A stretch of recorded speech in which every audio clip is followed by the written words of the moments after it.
Welcome to the Daily Gospel of John.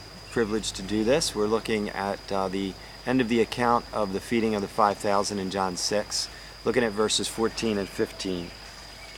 After the people saw the miraculous sign that Jesus did, they began to say, "Surely this is the prophet who was to come into the world." Jesus, knowing that they intended to come and make him king by force, withdrew again to a mountain by himself. And so the people surely were thinking, this is the prophet Moses spoke of in Leviticus when he said that the Lord, in Leviticus 18, the Lord your God will raise up for you a prophet like me from among your own brothers. You must listen to him. And it was this making bread for the multitude that caught their attention, because Moses, from their perspective, is the one who brought them the manna from heaven. 40 years in the wilderness, the Israelites were fed miraculously from God with this manna. And so these people were pretty psyched. Not so much that they were in love with Jesus' teachings, not so much that they loved him for who he was and were connecting with him heart to heart, but they were pretty psyched about this miracle and the prospect of not having to slave in those fields for 12, 14 hours a day, 6 days a week anymore, but to have the bread just miraculously delivered to them. And so what's up with that? Well, ever since the Garden of Eden, there is this underlying desire in the heart of man to return to the garden. See, the garden we were provided for by our good King. We didn't have to slave at jobs for 12 hours a day. There was a little work in a sense, but it was a joy of work, kind of like the kind of tidying up you might have to do on a vacation. There's a little work to do, but it's not slavery work. It's just little things, and that was what it was like in the garden. But when man sinned and the rebellion and the fall occurred, it was so terrible. We were broken. Our relationship with God was severed, eternally in danger of his wrath. And God gave consequences. And one of the consequences, he said, I will curse the earth on your account. No longer will it just bring up fruit for the picking and an easy job. And now it's going to bring thorns and thistles, and you're going to have to work by the sweat of your brow to eke out a living. And some things are going to go against you, and it's going to be hard. And so until the king comes back to establish his kingdom on this earth, we live in that fallen, broken, cursed world.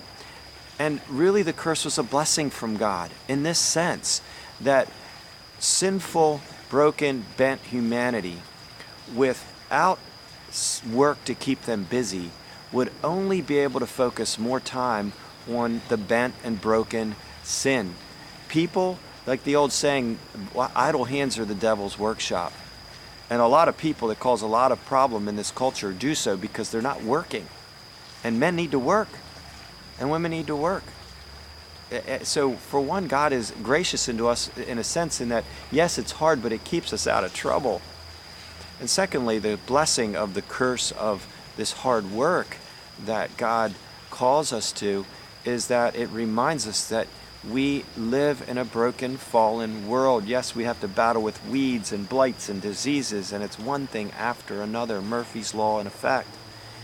And yet that it would hopefully cause us to call out to the God who is and say, what's wrong with this world? What's wrong with me?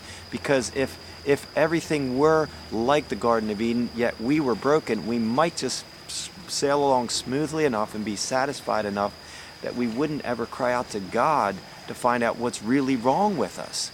Because it's only finding out that we're broken do we look for the answer and the cure, which is relationship with him through Christ. And so there is blessing in the curse of work.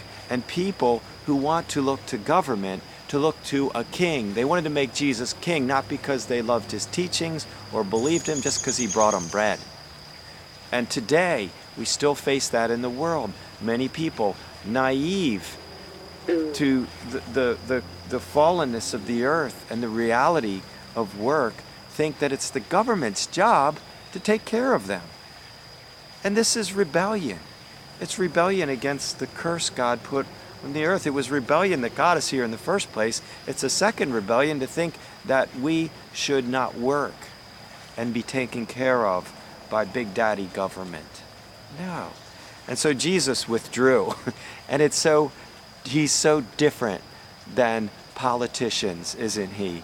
Because it would have been easy for him to win the affection and favor of all the people and become a king right there.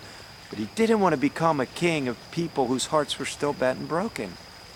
Priority number one is to establish his kingdom in the hearts of his people.